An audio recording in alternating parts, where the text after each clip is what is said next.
911 has always been the car that does everything. Well, almost. I'm in a 911 doing this. It feels wrong, it feels naughty, it's like mud wrestling a nun. I mean, not that I want to, and not that you should. But I should imagine it would feel liberating. Look at that! Dear Lord above.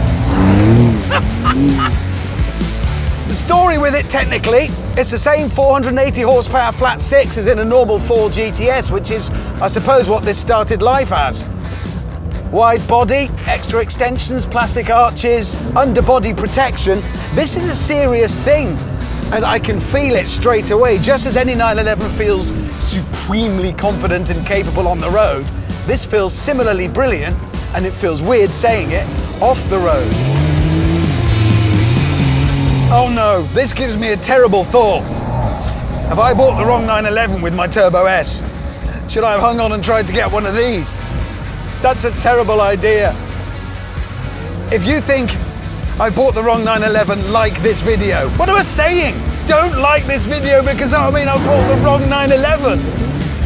Well, I'm going to find out, and I have a little test lined up later on to prove it. Oh God, please don't be as good as I think you're going to be. This is the naughtiest 911 ever. But wait a minute, I'm clearly in La La Land here. Let's briefly get back into the real world and look at things sensibly before I make this big decision.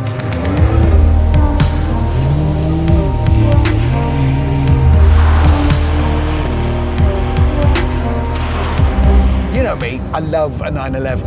In fact, I've just bought another one, a Turbo S. You can see that here. 911s are all about usability, versatility. It is the supercar you can use every day that can do pretty much everything. Well, apart from, until now, they couldn't do that. And that's what makes this, the 911 Dakar, so unique. This car is in many reasons why I ended up driving across Mauritania in a gradually ruined Aston Martin DB9.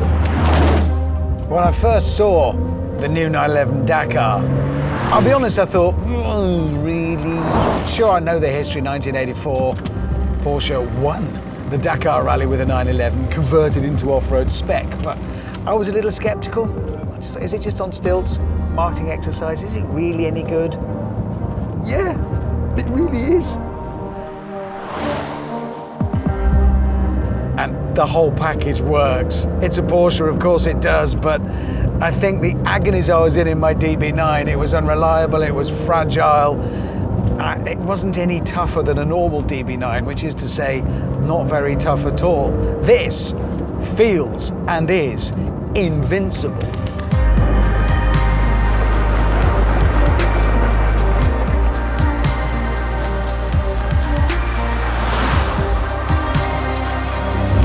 If I'd had anything like this feeling of rugged solidity, I know I can throw this at anything and it will bounce back. My DB9 didn't feel like that. It was rubbish. Mind you, my DB9 cost about 25 grand. This, I think base price is over 170. They're only making 2,500 of them. They will be highly spec'd. I don't think there'll be one that costs much under 200,000 quid. It's quite a lot more than my DB9 was, to be fair. It's definitely that much better though.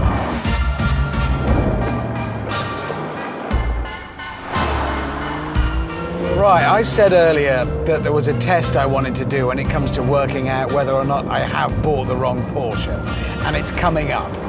First up, off-road prowess usually comes at the expense of on-road ability. I've already driven this thing enough to know it doesn't.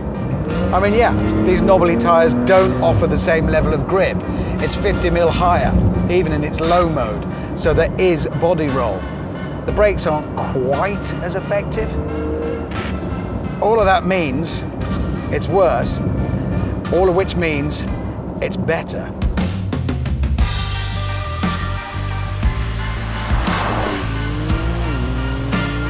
This feels more like a 911 of the old school. than my Turbo S, which is a missile, but it doesn't talk to me like this one does. It doesn't tell me as much. But that's not the test. I already knew that. The test is coming up because around the corner is a stretch of road. And that stretch of road is the reason why my Turbo S is in the garage right now and I'm out in this. It's potholed, and I mean in the modern sense of potholed, which is to say utterly ruined and neglected. I never take my Turbo S down there because it would be destroyed. There's one pothole on that road that my eldest daughter Izzy hit in her Mercedes A-Class. It destroyed 2 of her tyres. By the time I got back to the car where I'd left it in a farmyard with the changed tyres, the farmer told me that one pothole had claimed another 11 tyres. It would have been cheaper for all of us drivers to club together and pay to have the pothole repaired and not lose the time in mending our cars. But what I'm wondering is, if this 911 Dakar offers me an admittedly more expensive but better solution than that. Namely, leave the potholes where they are, don't change the road, change the car. There's one. It eats them. It's like revenge. You have it.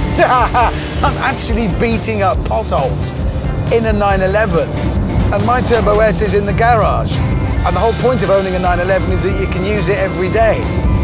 Wait a minute. No! Oh! I've never hated a 911 more than I hate this one because it's brilliant and I love it. I bought the wrong 911. Why haven't I got one of these? It's literally everything I need in a car, everything. And I also read, and this hurts to admit it, you can get it with a roof tent, like the one I had on my DB9 before the guys ripped it off. If I had one of these with a roof tent on it, I would marry it and run away with it. Damn! What have I done? Anyway, if you want to see me messing about off-road some more, albeit in a more vintage car, you can click the link in description to check out the new series of my workshop show. It's brilliant. I hate this thing.